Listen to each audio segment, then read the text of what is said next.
Sino po sa inyo nakaranas na po na kumain po ng ganito na isa sa pinakamasarap po na makukuha lang po sa kabundukan? Ipapakita ko po sa inyo guys ano nga ba ang laman po nito. Ayan, bago po tayo mag-umpisa po sa ating mukbang, isa pong kaalaman po muna, kayo po ba ay inuubo at talaga naman pong hirap na hirap po kayo at sumasakit na po ang inyo pong lalamunan kapag kayo po ay umuubo? Okay, ito lamang po ang gawin po ninyo na hindi na po kayo gagastos po ng malaki. Uminom lamang po kayo guys ng isang kutsarang suka o binigar, okay? Isang kutsara lang po ay talaga naman pong wais, talaga na pong matatanggal po ang inyong pag-ubo. Kung paano po ninyo guys na baka sabihin nyo lalong uubuhin, hindi po guys, sapagkat ito po ay matutunaw yung ating po mga natitirang mga plema atay, kaya po tayo ay inuubo. Ayan po, dumako na po tayo guys. Okay, alawan po nito, isa sa aming kinakain nung amin po guys na kabataan. Ayan,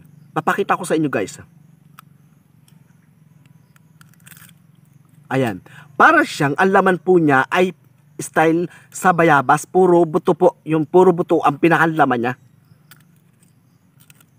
Ayan.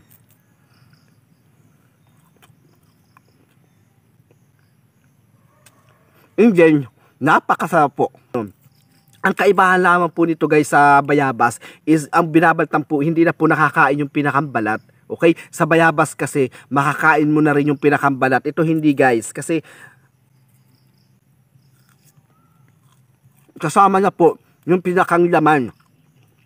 Ang malalasahan mo dito guys yung medyo maasim, ayan, na may kasamang tamis.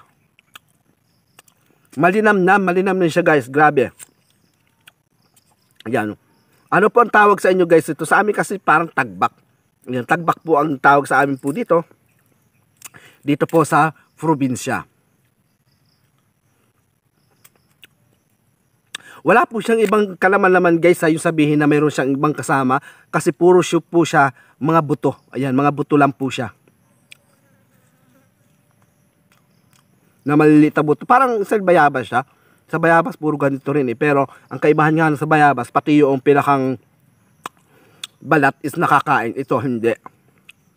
Hindi, bukod pa sa doon, ito, easy lang ang pagbalat. Parang idiian mo lang, uy, mauupi na siya. Ayun, mauupi na siya guys. Isang pisil mo lang, ayan. Parang tatlong hiwa ng balat at mauupin mo na siya. Ayan.